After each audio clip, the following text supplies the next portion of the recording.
E-flite's Carbon-Z Cub certainly isn't a scale airplane, but you're not going to mistake these lines for anything but a Cub. And it's a bush-capable Cub to boot. The foam wing has the Cub contours, but they added turbulators to improve low-speed performance. And it keeps all the right shapes all the way through the tail feathers. And to finish off the Cub look, they included the struts. This Cub uses a 6S battery, and the compartment is fairly easy to get the battery into. And there's enough room to move the battery forwards and backwards a little bit if you want to play with the CG. And I like that this is a push-button cover. There's no screws that get lost.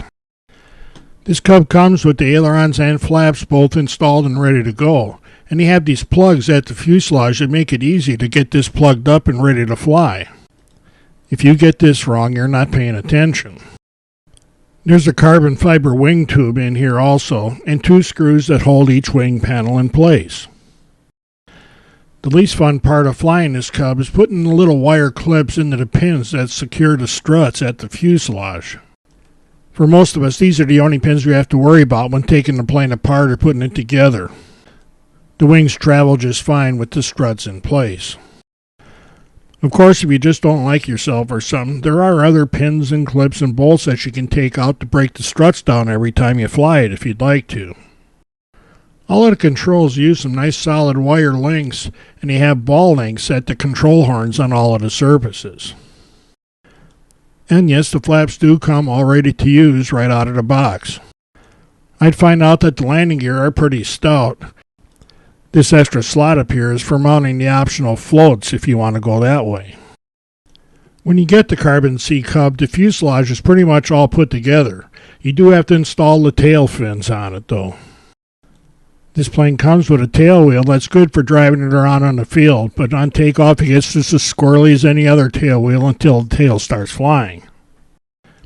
This is where you hook up the sailplanes if you install a servo that's needed to do that operation. And this cover has a screw in it, but I took that out so you can see that this is where the receiver is. I discovered the first time I looked in here that they had the flaps plugged into the gear channel. And that really confused setting this up with a DX8. But I moved the flaps to the auxiliary channel, and now they work just fine. They actually work a bunch better than fine. You put these flaps down at anything more than walking speed, you're about to gain a bunch of altitude. When you engage the AS3X system, you get a lot of throws on the controls. And as we'll see later on, if you get this Cub in a bad position and some gusty winds, all that elevator isn't going to save you all of the time. Of course, if you fly it more like a Cub, you don't have problems like that. The instructions talk about mixing in down elevator to the flaps when they're deployed. And I did that, and I found I had to back off of their figures a whole bunch to get it right. This actually is the maiden flight and was done all without the AS3X system engaged. I wanted to see what the plane flew like first before I turned that on. And as far as the trim went, it was pretty well set up right out of the box. I didn't have to put much into it at all. Since that was all going well, I decided this would be a good time to see what a Cub rolls like. And it rolls like a Cub. The rolls will get better later with the higher rates with the AS3X system on, but we have to remember that this is a Cub and it's not going to do everything like another kind of plane.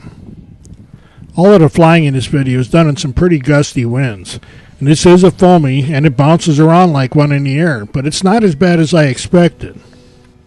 And like the real Cub, you turn this thing as much with the rudder as anything else.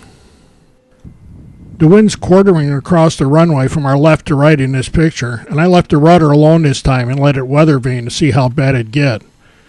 And it will fly kind of sideways every now and then.